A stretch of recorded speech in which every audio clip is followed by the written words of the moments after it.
আজ আমরা জানব মধ্যযুগের এক প্রখ্যাত গণিতবিদ, জ্যোতির্বিজ্ঞানী এবং পদার্থবিজ্ঞানী আল হাসান ইবনে আল হাইসাম সম্পর্কে, যাকে আধুনিক আলোক বিজ্ঞানের জনক বলা হয়।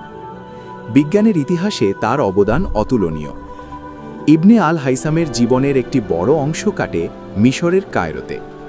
জনশ্রুতি আছে যে তিনি নীল নদের বন্যা নিয়ন্ত্রণের জন্য একটি বিশাল বাঁধ নির্মাণের পরিকল্পনা করেছিলেন। তৎকালীন খলিফা আল হাকিম যখন এই পরিকল্পনার কথা শুনলেন, তিনি অত্যন্ত আনন্দিত হলেন। খলিফা ইবনে আল হাইসামকে সসম্মানে মিশরে আসার আমন্ত্রণ জানান এবং এই প্রজেক্টের জন্য সব ধরনের সাহায্যের প্রতিশ্রুতি দেন। কিন্তু ইবনে আল হাইসাম যখন নীল নদের উৎস এবং ভৌগোলিক অবস্থা সরজমিনে পর্যবেক্ষণ করলেন, তখন তিনি বুঝতে পারলেন যে তখনকার প্রযুক্তি দিয়ে এত বিশাল নদী নিয়ন্ত্রণ করা অসম্ভব। খলিফা আল হাকিম ছিলেন অত্যন্ত জেদি শাসক। ইবনে আল হাইসাম ভয় পেলেন যে সরাসরি ব্যর্থতার কথা বললে খলিফা তাকে মৃত্যুদণ্ড দিতে পারেন। তাই নিজের প্রাণ বাঁচাতে তিনি মানসিক ভারসাম্যহীন হওয়ার ভান করলেন। খলিফা তাকে পাগল মনে করে 10 বছরের জন্য গৃহবন্দী করে রাখেন। তাকে রাখা হয়েছিল জানলাবিহীন এক অন্ধকার ছোট ঘরে। একদিন সেই অন্ধকার ঘরের একটি ক্ষুদ্র ছিদ্র দিয়ে আসা আলো তার নজরে আসে।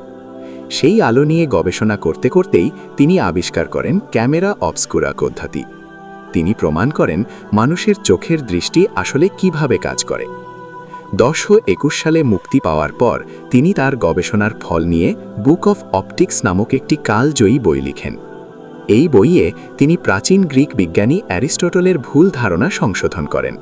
অ্যারিস্টটল মনে করতেন মানুষের চোখ থেকে আলো বের হওয়ার কারণে আমরা দেখতে পাই, কিন্তু ইবনে আল হাইসাম প্রমাণ করেন যে চোখ থেকে আলো বের হয় না, বরং কোনো বস্তু থেকে আলো প্রতিফলিত হয়ে যখন আমাদের চোখে আসে তখনই আমরা তা দেখতে পাই।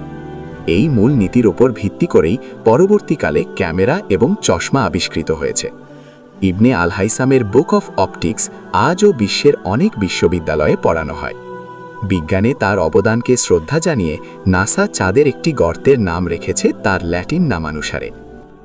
আল হাজেন।